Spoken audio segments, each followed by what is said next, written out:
사무엘상 22장 1절에서 5절까지의 말씀입니다. 제가 1절부터 봉독합니다. 그러므로 다윗이 그곳을 떠나 아둘람굴로 도망하매 그의 형제와 아버지의 온 집이 듣고 그리로 내려가서 그에게 이르렀고, 환난당한 모든 자와 빚진 모든 자와 마음이 원통한 자가 다 그에게로 모였고, 그는 그들의 우두머리가 되었는데 그와 함께 한 자가 400명 가량이었더라. 다윗이 거기서 모압 미스베로 가서 모압 왕에게 이르되, 하나님이 나를 위하여 어떻게 하실지를 내가 알기까지 나의 부모가 나와서 당신들과 함께 있게 하기를 청하나이다 하고 부모를 인도하여 모압 왕 앞에 나아갔더니 그들은 다윗이 요새에 있을 동안에 모압 왕과 함께 있었더라. 선지자 갓이 다윗에게 이르되, 너는 이 요새에 있지 말고 떠나 유다 땅으로 들어가라. 다윗이 떠나 헤렛 수풀에 이르니라. 아멘. 다윗이 아둘람굴에 도피해 있던 일은 이제 유명한 성경 기록 가운데 하나입니다. 1절에 보듯이 그는 아둘람굴에 이제 도망하여 갔죠. 도망자 다윗입니다. 그가 이 도피 생활을 본격적으로 시작한 것은 앞쪽으로 좀 한 페이지 넘겨보시면 20장 42절에서 이제 시작을 합니다. 20장에 요나단과의 긴 대화가 기록되어 있고 42절에 보면 마지막 인사를 나누고 끝부분에 다윗은 일어나 떠나고 요나단은 성읍으로 들어가니라 라고 시작이 되죠. 다윗이 이제 사울 곁을 떠나 이제 도피하는 생활이 시작이 되는데, 여기서부터 시작해서 사무엘하 앞부분까지 계속 도망합니다. 사무엘하 대부분과 이제 열왕기 앞부분까지가 다윗의 생애라고 보면, 다윗이 등장해서 왕으로 이제 죽을 때까지의 성경의 기록 가운데 절반에 좀 못 미치는 부분이 이제 도망자로 살았던 다윗에 대한 이제 기록으로 이루어져 있습니다. 그러니까 성경이 이 시기의 일을 굉장히 중요하게 여겼다는 것인데, 그러니까 우리가 이제부터 이 다윗의 도피 생활을 보면서 과연 성경은 다윗의 도피 생활을 통해 우리에게 무엇을 보여주려 하는가 하는 것이 이제 앞으로의 우리에게 중요한 이제 질문거리가 될 것입니다. 그래서 오늘 이제 이 도피 생활에 대해서 살펴보면서 이 오늘 읽은 본문에 담겨 있는 일들이 어떤 흐름 속에서 주어져 있는가를 저와 성경을 붙들고 좀 찾아보시도록 하겠습니다.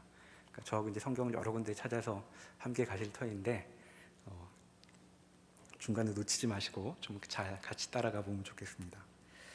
다윗이 처음에 이제 등장을 했던 것은 이제 골리앗 때 사람들 앞에 드러났었죠. 그런데 골리앗에게 드러났을 때부터, 이제 골리앗을 물리치고 영웅으로 등장했을 때부터 사실상 다윗의 행로는 계속 도피 생활이었다고 할 수 있습니다. 과연 왜 그는 계속 도망자로 살아야 했는가? 골리앗과의 싸움에서 그가 보여준 것은 무엇인가? 우리가 좀 앞에서 다시 살펴볼 필요가 있겠습니다. 18장으로 다시 한번 가보시겠습니까? 처음에 다윗이 등장을 했던 것은 이제 16장에서 그 사무엘을 통해 이제 기름 부음을 받던 때의 일이었는데, 사무엘에게 하나님께서 알려주신 바는 나는 너희와 달리 중심을 본다라고 이제 얘기하셨고, 중심을 볼 때 하나님께서 고르시는 자로 이제 다윗이 선택되었었습니다. 그리고 다윗이 이제 사람들 앞에 드러나게 된 것이 골리앗이 앞에서 이제 이스라엘을 모욕하던 그 싸움에서였는데, 다윗이 이제 골리앗한테 이렇게 이야기를 하죠. 45절부터 한번 보시겠습니다. 18장 45절입니다. 다윗이 블레셋 사람에게 이르되, 너는 칼과 창과 단창으로 내게 나아오거니와 나는 만군의 여호와의 이름 곧 내가 모욕하는 이스라엘 군대의 하나님의 이름으로 내게 나아가노라. 오늘 여호와께서 너를 내 손에 넘기시리니 내가 너를 쳐서 내 목을 베고 블레셋 군대의 시체를 오늘 공중의 새와 땅의 들짐승에게 주어 온 땅으로 이스라엘의 하나님이 계신 줄을 알게 하겠고, 또 여호와의 구원하심이 칼과 창에 있지 아니함을 이 무리에게 알게 하리라. 전쟁은 여호와께 속한 것인즉 그가 너희를 우리 손에 넘기시리라. 이제 이렇게 얘기하고 달려가서 이제 물맷돌을 던지죠. 그래서 지금 다윗이 자기 행동을 얘기하면서 내 행동은 몇 가지를 보여주기 위한 행동이 될 것이다라고 얘기합니다. 46절 끝부분에 보면 온 땅으로 이스라엘에 하나님이 계신 줄을 알게 하겠다. 이스라엘은 하나님께서 붙잡아 주시는 존재임을 드러낼 것이다 라고 얘기하죠. 자, 하나님께서 계신다는 것은 어떻게 더 구체적으로 얘기되고 있냐면 47절에 두 가지를 얘기합니다. 자, 하나님이 계신다는 것, 그것은 우리에게 두 가지를 보여준다. 첫째는 여호와의 구원하심이란 칼과 창이 있지 아니함, 그것을 보게 될 것이다. 그리고 또 하나는 전쟁은 여호와께 속한 것인 것, 그것을 너희가 내 이 열심을 통하여 알게 될 것이다 라고 이제 그 골리앗과 맞서러 나가죠. 그리고 골리앗을 물리칩니다. 근데 이 일은 단순히 골리앗만 물리칠 때 끝난 일이 아니라 이후에 다윗이 이스라엘과 사울 왕에게 알려준 행동 전체에 대한 이제 길잡이가 되는 말씀이라고 볼 수 있겠습니다. 자, 골리앗과 싸움을 이긴 이후에 이제 다윗이 어떻게 사는가 하는 것이 성경의 18장에 쭉 나오고 있는데, 성경이 이제 이렇게 묘사되죠. 한번 보시겠습니까? 18장 5절에 보면 다윗은 사울이 보내는 곳마다 가서 지혜롭게 행하며 사울이 그를 군대의 장으로 삼았다라고 얘기합니다. 자, 지혜롭게 행해서 군대의 장으로 삼았다는 얘기는 싸움을 지혜롭게 잘했다는 얘기고, 이제 싸움에서 이겼다는 얘기겠죠. 또 넘겨보면 지혜롭다는 말이 몇 번 반복이 됩니다. 14절에 다윗이 그의 모든 일을 지혜롭게 행하니라, 여호와께서 그와 함께 계시니라. 또 15절에 사울은 다윗이 크게 지혜롭게 행함을 보고 그를 두려워하였고 온 이스라엘과 유다는 다윗을 사랑하였다라고 얘기하고 있죠. 또 30절에 가보면 블레셋 사람들의 방백들이 싸우러 나오면 그들이 나올 때마다 다윗이 사울의 모든 신하보다 더 지혜롭게 행하매 이에 그의 이름이 심히 귀하게 되니라 라고 해서 다윗이 이후에 이제 이스라엘 앞에 드러낸 행동들을 전부 지혜롭게 행했다라고 얘기하고 있는데, 이 지혜롭게 행했다는 말은 결국엔 전쟁에 이기는 방식으로 행동하게 됐다라는 이제 얘기입니다. 전쟁의 맥락, 싸움의 맥락에서 나오고 있으니까. 자, 그러면 다윗이 싸움에서 이길 만한 어떤 저력이 있었을까요? 우리가 앞서 본 것처럼 그 다윗은 전쟁을 준비해 온 사람이 아닙니다. 싸우긴 했지만 사람하고 싸운 적이 없었고 들짐승들하고 싸우는 일에 가라면 전문가였고, 그는 군대를 이끌거나 이제 병법에 능통한 사람이 아니었죠. 근데 이제 그가 가는 곳마다 다윗은 승리를 가져오고 있습니다. 자, 이와 같은 승리는 우리가 17장 47절에 봤듯이 지금 이 여호와의 구원하심이 칼과 창에 있지 아니함을 계속해서 드러내고 있는 것이라고 우리가 이해할 수 있겠죠. 골리앗을 물리쳤던 것처럼 다윗은 마찬가지의 방식으로 지금 여호와께서 이스라엘을 구원하시는 방식에 대해서 이스라엘 앞에 증언을 해주고 있었던 것입니다.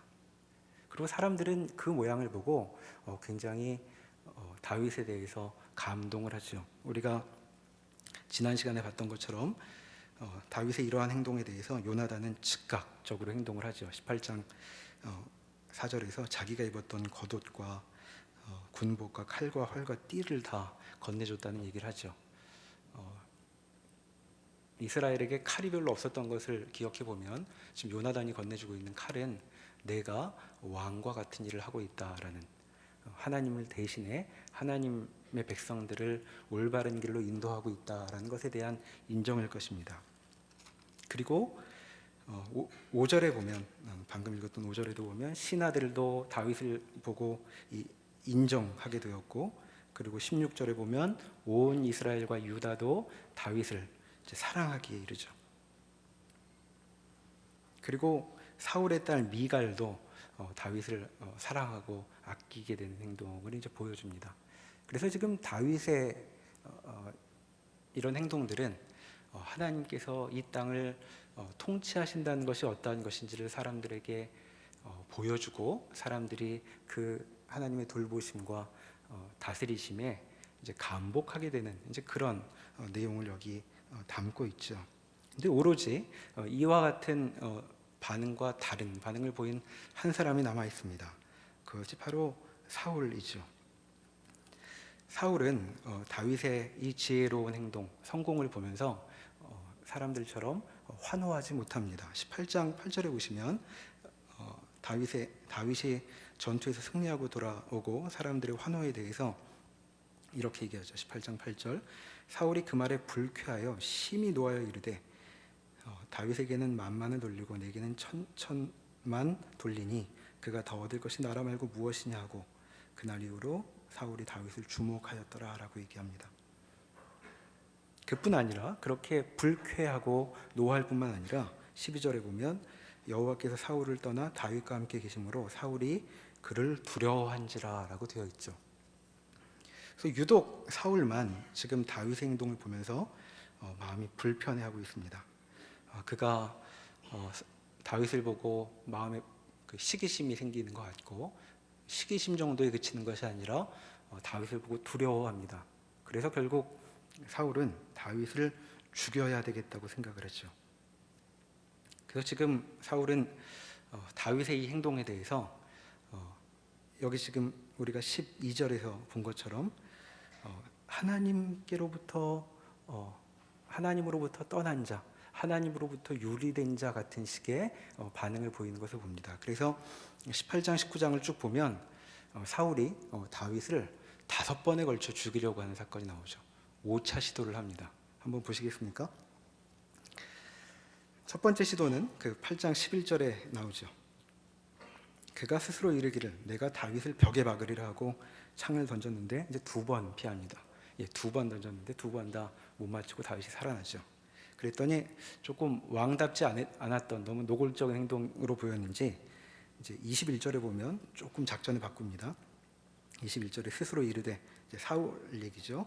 내가 딸을 그에게 주어서 그에게 올무가 되게 하고 블레셋 사람들의 손으로 그를 치게 하리라 하고 이제 나름 이제 작전을 짭니다. 그래서 딸을 주기로 하는데 딸을 주는 대가로 블레셋 사람들 100명을 죽이고 와라 그러는데 200명을 죽이고 돌아오죠.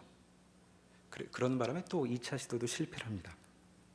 19장 1절에 가보면 이제 이런 시도 끝에 이제 점잖게 그 일을 해결하려고 하는 것을 다 그만두고 19장 1절에 보면 사울이 그의 아들 요나단과 그의 모든 신하에게 다윗을 죽이라 하고 이제 명령을 하죠.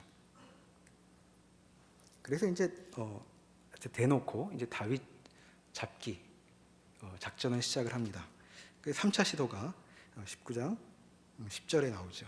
10절에 보시면 사울이 단창으로 다윗을 벽에 박으려 하였으나 그는 사울 앞을 피하고 사울의 창은 벽에 박힌지라 다윗이 그 밤에 도피하매. 그러니까 사울 옆에 계속 있었던 것 같습니다. 계속 죽이려고 하는데 그 다윗은 역할이 사울의 앞에 수금을 타고 또 전쟁을 치루어야 하는 신하였기 때문에 사울 옆에 계속 있죠. 이제 3번째 시도에서도 가까스로 피해 이제 도망을 합니다. 집으로 도망을 하는데 이제 그대로 두지 않고 11절에 가보면 사울이 4번째 시도를 하죠. 사울이 전령들을 다윗의 집에 보내어 그를 지키다가 아침에 그를 죽이게 하려 한지라. 그러니까 집 앞에서 기다리고 있다가 죽여버리라고 하는데 이제 딸 미갈의 방해로 죽이지 못하죠. 미갈이 그 낌새를 알고 다윗에게 창으로 도망치라 라고 도망가게 하고 이제 다윗 자리에 다른 우상으로 다윗인 것처럼 이렇게 위장을 해놓습니다. 그러니까 아파서 왕이 불러도 못 간다고 얘기를 하니까 사울이 다시 15절에 보면 전령들을 보내서 다윗을 보라고 하는데 못 온다고 그러니까 아예 침상체로 들고 와라 이제 이렇게 해서 반드시 죽이려고 작정을 한 것처럼 나오죠. 이제 그 사이에 그런데 결국 이제 못 죽였고 18절에 보면 다윗은 집에서 도망가 가지고 사무엘에게로 도망갑니다. 사무엘은 사울도 함부로 할 수 없는 사람이라고 생각했기 때문일 것 같은데 이제 그 얘기를 듣고 다윗과 사무엘이 라마에서 나요스로 가서 살았다고 얘기하죠. 19절에 보면 또 이제 어떤 사람이 다윗이 라마 나요스에 있습니다 하고 사울에게 알려주니까 여기 이제 재미난 장면이 나옵니다. 20절에 보면 사울이 다윗을 잡으러 전령들을 보냈더니 그 전령들이 예언을 하죠. 그러니까 예언을 했다는 것은 황홀경에 빠져가지고 자기 마음대로 의지대로 행동하지 못하는 장면이 기록되어 있습니다. 21절에 또 보내는데 또 예언을 합니다. 그러니까 또 못 잡아오는 거죠. 그리고 또 세 번째 전령을 보내는데 또 예언을 해서 또 못 잡아옵니다. 그러니까 22절에 보니 사울은 직접 내려갑니다. 그래서 23절에 보면 사울이 라마나요스로 가니까 거기서 또 사울에게 하나님의 영이 임해서 사울도 예언을 해요. 사울 자신이 갔는데도 다윗을 죽이지 못하는 지경에 이르르죠. 그래서 24절에 보면 그가 예언을 하며 그의 옷을 벗고 사무엘 앞에서 예언을 하며 밤낮 벗은 몸으로 누워 있었다라는 장면이 우리에게 기록되어 있습니다. 왕이 왕복을 벗고 알몸으로 누워 자신을 추스르지 못하며 무언가를 읊조리고 있는 모양으로 지금 다윗은 사울의 5번째 그 살해 시도를 넘어가고 있었죠. 그래서 여기를 보면 그 18장 19장에서 보이는 건 다윗의 행동, 다윗이 여호와의 구원이 칼과 창에 있지 않다는 사실을 계속되는 일을 통하여 보여주고 있을 때 사울이 그 일로 몹시 언짢아하고 그의 모든 삶의 중심이 다윗에게로 쏠리고 있는 것을 이제 보게 됩니다. 18장에 되게 특이한 부분이 나오는데 그 사울에 대해서 그 이제 몇 번 반복을 하면서 이렇게 얘기합니다. 그 18장 11절 한번 가보시겠습니까? 거기 보면 그가 스스로 이르기를 이란 말이 나오고 17절에 가보시면 또 중간에 그가 생각하기를 이란 말도 나옵니다.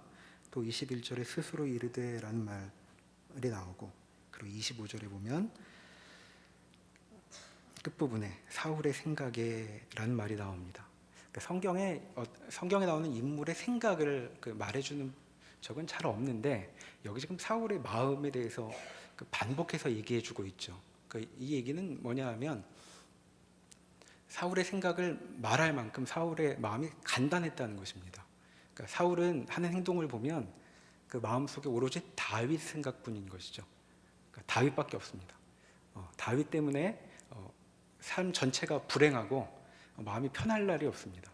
그래서 모든 에너지가 다윗에게만 가죠. 다윗을 죽이려고. 그래서 이 정도가 어느 정도로 심해지냐면 20장 30절에 한번 가보시겠습니까? 30절에 가보면 사울이 요나단에게 화를 내며 그에게 이르되 폐역무도한 계집의 소생아, 내가 이게 지금 그 요나단이 자꾸 다윗 편을 드니까 하는 얘기입니다. 폐역무독한 계집의 소생아, 내가 이새의 아들을 택한 것이 내 수치와 내 어미의 벌거벗은 수치됨을 내가 어찌 알지 못하랴. 이새의 아들이 땅에 사는 동안은 너와 내 나라가 든든히 서지 못하리라. 그런즉 이제 사람을 보내어 그를 내게로 끌어오라. 그는 죽어야 할 자니라. 이렇게 얘기합니다. 그랬더니 요나단이 울컥해서 32절에 그가 죽을 일이 무엇입니까? 무엇을 행하였나이까? 이렇게 얘기하니까 사울이 33절에 요나단에게 단창을 던져 죽이려 한지라. 이제 이렇게 나오죠. 그러니까 지금 그 사울 마음에 다윗으로 가득 차 있기 때문에 아무도 다윗에 대해서 다른 말하는 것을 이제 참아낼 수 없게, 심지어는 요나단마저도 죽여버릴 만큼 사울의 마음은 다윗으로 가득 차 있던 것 같습니다. 여기서 잠깐 그 본문으로부터 나와서 이 사울의 심리를 한번 생각해 보면 좋겠습니다. 여러분, 그 사울은 지금 여호와를 떠난 자, 여호와께서 떠나신 자의 모습으로 여기 드러나 있죠. 그랬더니 사울의 마음을 채우는 것은 무엇인가? 그것은 다윗이었습니다. 다윗으로 채워졌다는 것, 그것은 이 사람의 마음이 다윗보다 훨씬 많은 것을 품어야 할 사람이었는데 왕이니까 지금 이 안중에는 아무것도 떠오르지 않는다는 것이죠. 백성들의 안위, 블레셋과의 전투, 아들을 어떻게 왕답게 키울까 하는 생각이 전혀 들어갈 틈이 없이 오로지 다윗을 죽이려고 하는 생각뿐입니다. 신앙이 없는 사람들은 생각이 아주 단순할 수 있습니다. 자, 여러분 마음이 어떠십니까? 단순하십니까? 복잡하십니까? 그 한마음의 전형으로 지금 사울이 여기 등장하고 있는데, 사울이 한마음을 품고 있는 이유는 그가 하나님께서 정하신 것처럼 지금 행동하지 못하고 있기 때문에 지금 이런 면모를 보이고 있습니다. 내 인생은 다윗만 죽이면 풀릴 인생이다. 내 삶은 다 필요 없고 다윗만 해결하면 이제 본격적인 궤도에 오를 인생이다. 이렇게 생각을 하고 있는 것입니다. 혹시 우리 마음에 그런 마음이 있으십니까? 나한테 요 문제, 이 주제 하나가 해결이 되면 인생이 뭔가 질이 달라질 텐데, 격이 달라질 텐데, 혹시 그렇게 떠올리시는 것 있으십니까? 자칫 잘못하면 사울처럼 될 수 있습니다. 사울은 한 마음, 인생의 한 가지 생각뿐이었고 거기에 인생을 걸었고 결국은 다윗만 쫓아다니다가 죽게 되죠. 한편 다윗은 좀 다른 모양이 나옵니다. 여러분 집에 가서 한번 읽어보시면 알 수 있을 텐데, 지금 우리가 읽어가고 있는 이 18장, 19장, 20장, 21장에 이르도록 그 다윗 마음이 소개가 안 됩니다. 마음이 어떤지 알려주질 않아요. 다윗 생각이 어떠한지. 마치 그 창세기의 아브라함 사건을 떠올리게 합니다. 여러분, 아브라함 인생에 굉장히 중대한 사건이 그 아들 이삭을 산에 바치는 사건이었는데, 거기 기록을 보시면 아들을 바치러 갔는데 아브라함의 마음에 대해서 한마디도 얘기하지 않습니다. 그건 성경이 갖고 있는 아주 독특한 서술 방식인데, 아브라함이 얼마나 심경이 복잡했을까요? 근데 성경이 말 몇 마디로 아브라함의 마음이 무엇인지를 알려줄 수 없다고 생각하는 것처럼 아브라함의 속마음에 대해서 전혀 언급하지 않습니다. 근데 다윗도 지금 그런 모양으로 우리에게 소개되고 있죠. 다윗은 지금 뭘 하고 있었냐면 계속 도망 다니고 있었습니다. 사울 앞에 있다가 집으로 도망가고, 집에도 있을 수 없으니까 사무엘에게 도망가고, 계속 도망 다니고 있는데, 그렇다고 해서 다윗의 마음은 무엇이었는가?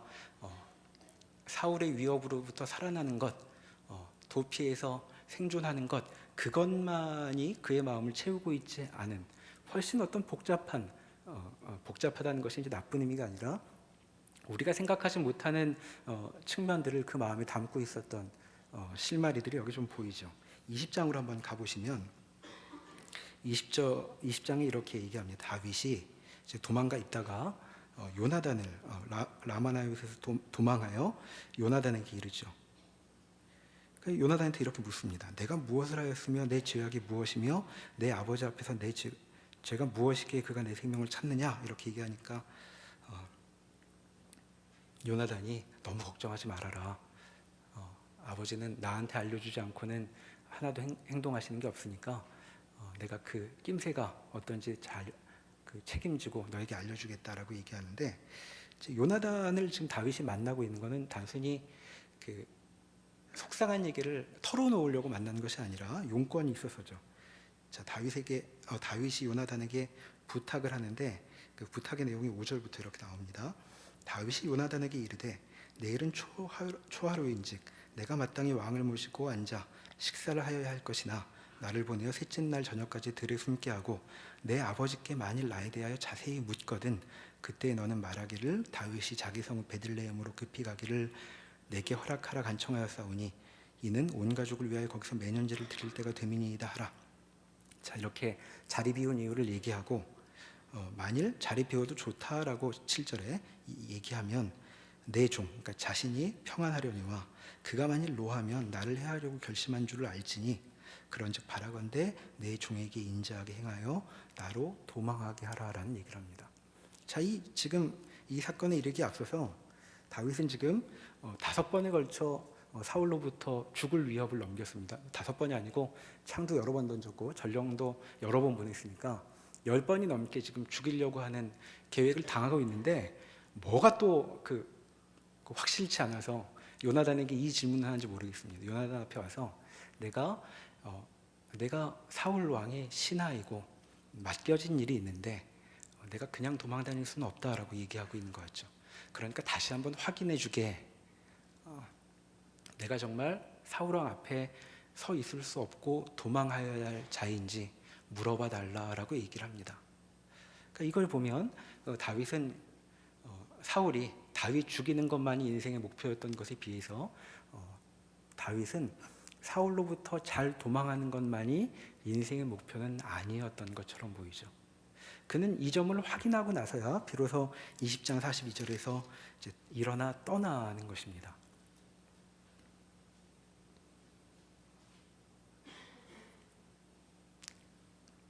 성경이 아직 우리에게 명확하게 알려주지 않아서 우리가 자꾸 묻고 찾아봐야 할 주제이지만 다윗이 그저 여기서 살아남는 것, 이것을 인생의 목표로 삼지 않고 있다는 것, 도피가 지상 최대의 목적이 아니라는 것을 여기 우리에게 알려주고 있죠. 그리고 그것을 확인하고 나서야 길을 떠나게 됩니다. 그것이 이제 21장부터 시작되는 내용이죠. 사흘이나 숲에 숨어 있으면서 요나단의 전가를 기다리고 있었습니다. 그런데 요나단이 알려준 것은 아버지가 너를 죽이려고 하는 거 맞다. 옆에 못 있겠다라고 얘기를 하니까 이제야 떠나죠. 21장 1절에 보면 다윗이 노베 가서 제사장 아히멜렉에 이릅니다. 노브는 사울의 궁전이 있던 기브아에서 한 3km쯤 떨어져 있는 곳이었습니다. 근데 이제 거기 가서 이제 아히멜렉에게 이렇게 얘기하죠. 2절에 보면 왕이 내게 이를 명령하고 이르시기를 내가 너를 보내는 것과 내게 명령한 일은 아무도 사람에게 알리지 말라 하시기로 내가 나의 소년들을 이러이러한 곳으로 오라고 말하였나이다. 제가 지금 혼자 와 있는데 이상하시죠? 비밀리에 명령을 수행하고 있기 때문입니다. 제 부하들은 어디 다른 곳에서 만나기로 계획이 되어 있습니다. 그리고 시키지도 않은 말을 막 하고 나서 이렇게 멋있게 말하고 나서 3절에서 이렇게 얘기하죠. 그런데 당신 수중에 떡이 좀 있습니까? 이렇게 얘기합니다. 그러니까 비밀리 암행어사처럼 나온 거 치고는 좀 이상한 얘기를 하죠. 제가 너무 배가 고픕니다. 이 얘기를 하죠. 먹을 것이 하나도 없는데 지금 성소에 들어갔다 나온 떡이 있다. 그러니까 웬만해서는 잘 안 먹는 건데 다윗이 그거라도 달라고 합니다. 지금 다윗은 굉장히 공공한 상태에 있었던 거였죠. 그래서 그 떡을 받고 그 다음에 8절에 보면 더 이상스러운 얘기를 하죠. 아히멜렉에게 이르되 여기 당신 수중에 창이나 칼이 없나이까.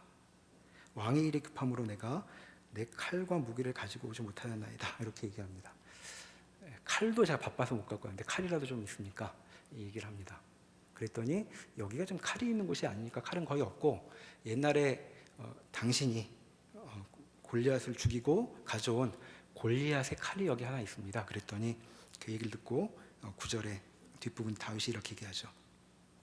그 같은 것이 또 없나니 내게 주소서 이렇게 얘기합니다. 딱 내가 찾던 바로 그겁니다. 저에게 주십시오 라고 해서 골리앗의 칼을 들고 어디로 갈지 모르는 도피의 여정을 시작을 합니다. 그리고 어디에 도착하냐 하면 10절에 보면 이상스럽게 가드 땅으로 도망가죠. 가드 땅 아기스에게로 갑니다. 가드는 그 노베에서 60-70km쯤 떨어져 있는 이제 이스라엘 국경 밖이죠. 근데 도망가기 쉽지 않았던 모양인지 이제 가드 적국으로 가는 셈이죠.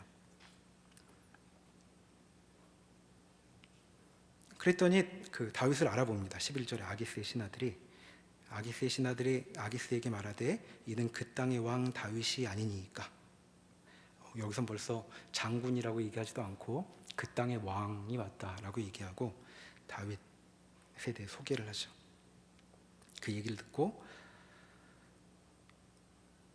다윗은 구류가 됩니다. 잡히는 것이죠. 근데 여러분 가드가 어떤 곳인지 좀 기억을 해볼 필요가 있습니다. 가드는 골리앗의 고향이었죠. 그래서 도망을 가도 거기로 도망가는지 모르겠습니다. 지금 다윗이 뭘 갖고 있죠? 골리앗 칼을 갖고 있습니다.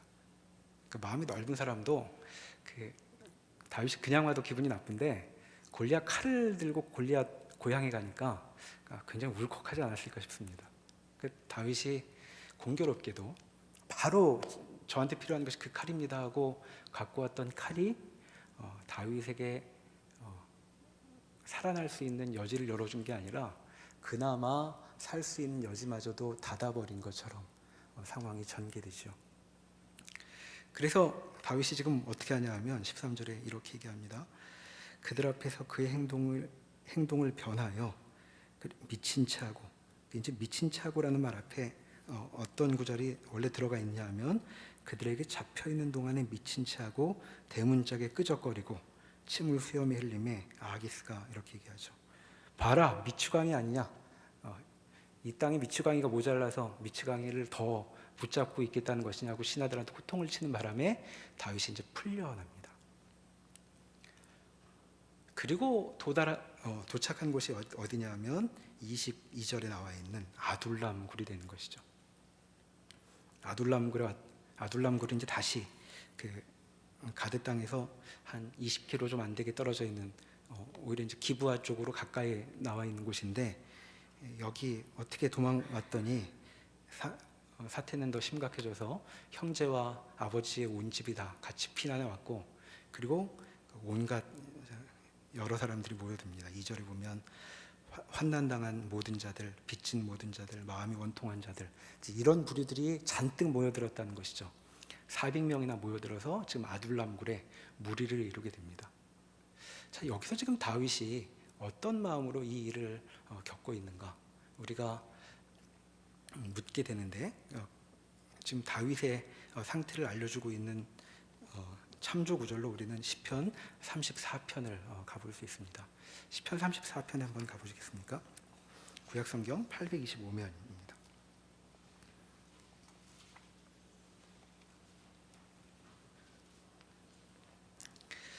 긴 시인데 몇 구절만 한번 보실까요? 1절에 보면 내가 여호와를 항상 송축하며 내 입술로 항상 주를 찬양하리이다. 내 영혼이 여호와를 자랑하리니 공고한 자들이 이를 듣고 기뻐하리로다. 나와 함께 여호와를 광대하시다 하며 함께 그의 이름을 높이세. 자, 주님을 찬양합니다 라고 얘기하고 사람들한테 주님을 같이 찬양합시다 라고 얘기하죠. 자, 이유는 4절에 나옵니다. 그가 내 모든 두려움에서 나를 건지셨도다 라고 얘기하고 있습니다. 자, 어떻게 건졌을까요? 어디서 건져줌을 받았을까요? 지금 이거 그 표지에 있는 것처럼 다윗이 아비멜렉 앞에서 미친 채 하다가 쫓겨나서 지은 시라고 되어 있습니다. 아둘람굴에서 아마 이 시를 짓지 않았을까 싶습니다. 그가 겪었던 것, 여기 아비멜렉은 아기스 왕을 얘기합니다. 가드 땅 아기스 왕을 얘기하고 있는데 주께서 건지셨다는 것이죠. 어떻게? 사실 주께서 하신 것은 별로 없어 보이죠. 왜냐하면 다윗이 미친 채에서 나왔으니까. 근데 지금 다윗이 여기서 주께서 나를 건지셨다라고 말하고 있는 것은 7절과 10절과 같은 데서 그 의미가 드러납니다. 지금 그가 경험한 것을 뭐라고 얘기하고 있냐면 여호와의 천사가 주를 경외하는 자를 둘러 진치고 그들을 건지시는 것, 내가 그것 경험했습니다. 이 얘기는 사람으로는 건져낼 수 없는 그런 위기로부터 제가 건짐을 받은 것입니다라고 얘기합니다. 10절에 보면 젊은 사자도 궁핍하여 줄일지라도 여호와를 찾는 자는 모든 좋은 것에 부족함이 없으리로다 라고 얘기하죠. 자, 젊은 사자는 궁핍할 일이 잘 없습니다. 왜냐하면 사냥을 하면 되니까. 근데 젊은 사자여도 힘이 있어도 해결할 수 없는 그런 상황이 있는데, 자신의 구원은 젊은 사자가 그 사냥에 성공한 것처럼 건져진 것이 아니라 젊은 사자조차도 어쩔 수 없는 상황으로부터 건져짐을 받은 것, 그렇게 여호와께서 부족함이 없이 건져내신 것을 제가 경험하고 있습니다 라고 지금 얘기하고 있죠. 자, 그런데 다윗은 아기스에게 가기 전에 어떻게 갔냐 하면 칼에 의지하여 갔죠. 골리앗의 칼을 의지하여 갔는데 그가 경험하게 된 것은 자기가 자신의 생명을 보존하기 위해서 택했던 가장 적절한 방식이라고 여겼던 것이 자기에게 도리어 피할 수 없는 죽음을 가져올 일이 되었다는 것을 이제 경험한 것입니다. 이 일을 통해서 다윗이 골리앗에게 했던 이야기, 그리고 골리앗에게 이야기했고 이스라엘 사람들에게 알려줬던 그 이야기를 스스로 실감하게 되는 것이죠. 사무엘상에서 다윗은 이렇게 얘기했었습니다. 여호와의 구원하심이 칼과 창이 있지 아니함을 내가 알게 하겠다라고 골리앗을 죽였는데 지금 스스로 그 일을 경험하게 되는 것입니다. 아, 내 인생이 이런 것이로구나. 지금 다윗은 굉장히 어려운 상황에 처해 있습니다. 왜냐하면 지금 그는 죽음의 위협에 빠져 있죠. 자, 이 어려움으로부터 탈출하려면 어떻게 해야 할까요? 제일 쉬운 방법은 죽음의 위협을 제거하는 것입니다. 자, 사울을 죽일 수도 있죠. 또 하나는 내가 죽어버리는 수도 있습니다. 내가 죽으면 위협에 시달리지 않고 그냥 확 죽어버리니까 끝날 것입니다. 그런데 지금 다윗은 사울도 죽일 수 없고 그렇다고 나도 죽을 수 없는 그런 상황에 처해 있죠. 어떻게 하면 좋을까요? 다윗은 죽을 수가 없습니다. 기름 부음을 받았으니까. 죽으라고 기름 부음 받은 게 아니라 내 눈앞에는 아무것도 안 보이지만 하나님께서 할 일이 있다고 택하신, 세워놓으신 사람이죠. 자, 그런 상황 속에서 그는 어찌할 바를 몰라 여기로 저기로 도망다니고 있습니다. 그리고 과연 하루하루의 삶을 무엇으로 채워가면 좋을지도 아직은 잘 모르는 것 같습니다. 첫 번째 사건을 통해 그는 내 인생이 칼과 창으로 결판나는 인생이 아니로구나 하는 것을 제대로 깨닫게 된 것이죠. 그래서 그 시편 34편의 18절에서 이렇게 얘기합니다. 17절부터 볼까요? 의인이 부르짖음에 여호와께서 들으시고 그들의 모든 환난에서 건지셨도다. 여호와는 마음이 상한 자를 가까이 하시고 충심으로 통회하는 자를 구원하시도다. 지금 자기 얘기하는 것 같습니다. 내가 구원받았는데 난 역시 머리가 좋아, 지혜로워. 그러니까 미친 채도에서 임기응변으로 잘 살아났지라는 얘기를 하고 있는 게 아니라 내가 지금 바보같이 행동했고 어리석게도 하나님께 붙들린 인생인데 그걸 모르고 다른 것을 붙들며 살려고 했었다는 것, 그리고 그 사실에 대해 충심으로 통회하고 있다는 것, 즉 그것을 스스로 확인하고 있는 것이죠. 그래서 주께서 그와 같은 자를 건져내 주시는구나의 큰 마음의 안도를 하는 것입니다. 자, 그와 같은 경험을 하는 사람 다윗에게 다시 사무엘상 22장으로 가보시면 환난당한 모든 자와 빚진 모든 자와 마음이 원통한 모든 자가 모여들고 있는 것이죠. 그러니까 다윗은 지금 이 일을 통해서 이 사람들의 마음이 무엇인지를 알아보는 사람이 됩니다. 여러 어려움이 있는 사람의 마음을 알아보는 것, 좋은 왕의 아주 중요한 조건이겠죠. 그리고 자신의 이런 잘못된 판단을 통해 그는 이 깨달음을 얻게 되는 것입니다. 그렇게 깨달았지만 여전히 다윗에게 아직 큰 변화는 없어 보입니다. 3절에 보시면 다윗이 모압까지 가죠. 아둘람에서 모압까지는 대략 200km쯤 걸어가야 되는 거리입니다. 왜 모압에 가냐 하면 부모를 맡기려고. 자, 모압은 다윗에게 각별한 곳입니다. 증조 할머니가 룻이었죠. 그러니까 이제 모압에 갈 이유가 있는 것이죠. 아버지가 가면 우리 할머니가 그 모압 사람입니다. 그러면 이제 왕이 특별한 끈을 이해해 줄 수 있다고 느낀 것이 아닐까 싶습니다. 근데 이제 거기 그렇게 얘기를 하죠. 가서. 그런데 하나님이 나를 위하여 어떻게 하실지는 제가 아직도 잘 모르겠습니다. 내 인생에 뭐가 펼쳐지는지 아직 잘 모릅니다. 근데 부모는 연로하시니 여기에 모셔놓으면 좋겠습니다라고 얘기를 하고 돌아오죠. 어디로 돌아왔는지는 모르겠는데 이제 요새라고 4절에 표현되어 있습니다. 그렇게 돌아와 있는 다윗에게 선지자 갓이라는 사람이 갑자기 등장을 합니다. 그리고 이렇게 얘기하죠. 이 요새에 있지 말고 떠나 유다 땅으로 들어가라 라고 얘기합니다. 자, 유다 땅은 어디냐 하면 그 사울이 근거지를 삼고 있는 기브와 바로 아래에 있는 땅이 유다 땅이죠. 그래서 헤레스풀에 이릅니다. 기브에서 한 15km쯤 떨어져 있는 곳으로 다시 되돌아가죠. 그러니까 모압에서 그냥 머물러 있으면 훨씬 안전했을 것 같은데 선지자가 이상스럽게도 다윗을 다시 위협의 코앞으로 가라고 명령하고 있고 다윗은 그 말씀에 순종을 하고 있습니다. 지금 다윗은 오늘 읽은 본문에서 자기 인생에 대해서 아무런 명확한 계획도 뜻도 알지 못하는 상황 가운데에 선지자의 말씀에 순종하고 있는 장면을 우리에게 보여주고 있습니다.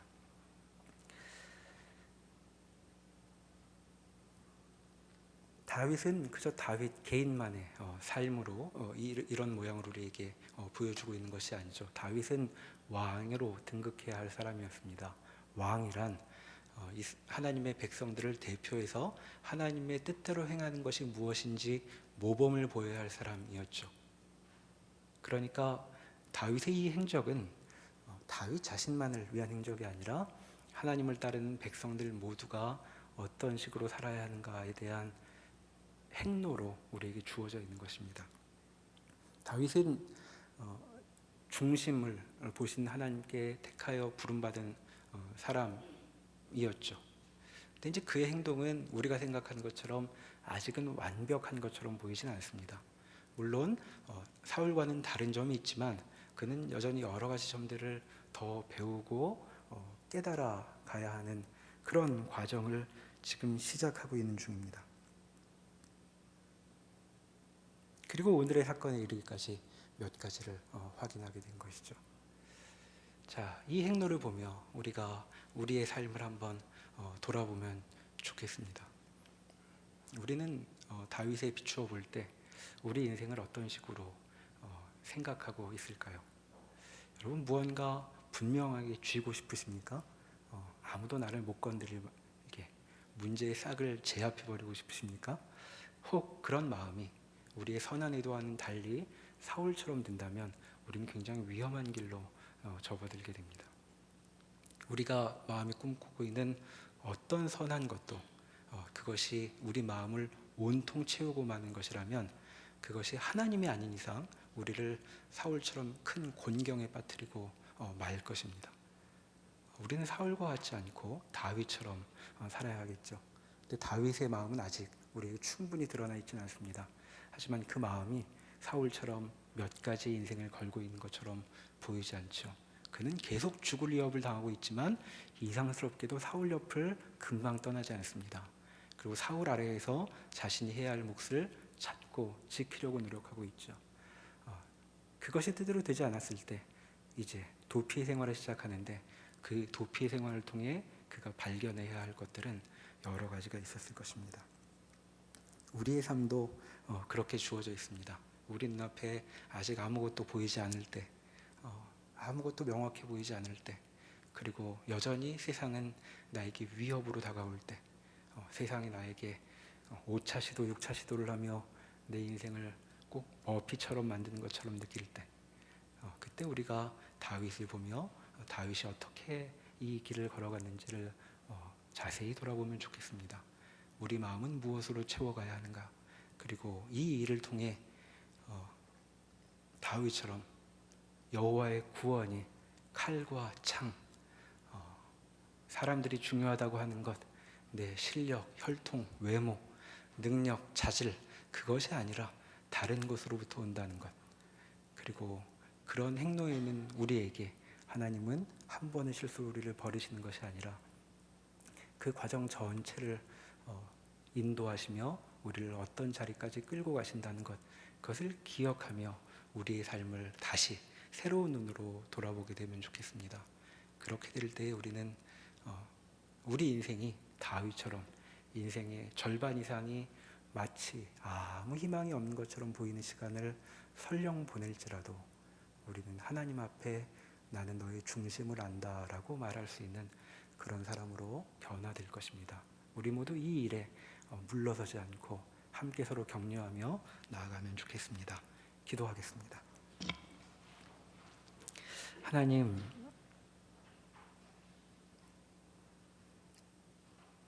우리의 인생도 다윗처럼 하나님께 선택받은 인생임을 저희가 기억합니다. 주의 백성으로 산다는 것이 무엇인지, 하나님의 구원이 칼과 창에 달려있는 것이 아니라는 것, 그리고 전쟁, 생명이 죽게 달려있다는 것이 무엇인지 우리가 우리의 삶 전체를 겪으며 우리의 전 존재로 증언할 수 있는 그런 복된 인생으로 부르신 것 감사드립니다. 주님, 우리의 하루하루가 그런 삶의 신비와 깊이 속에 들어가는 것임을 기억하고 주를 마음에 품고 살아가는 인생의 걸음걸음에 더욱 힘을 내게 하여 주시고 물러서지 않도록 도와주시옵소서. 예수님의 이름으로 기도합니다.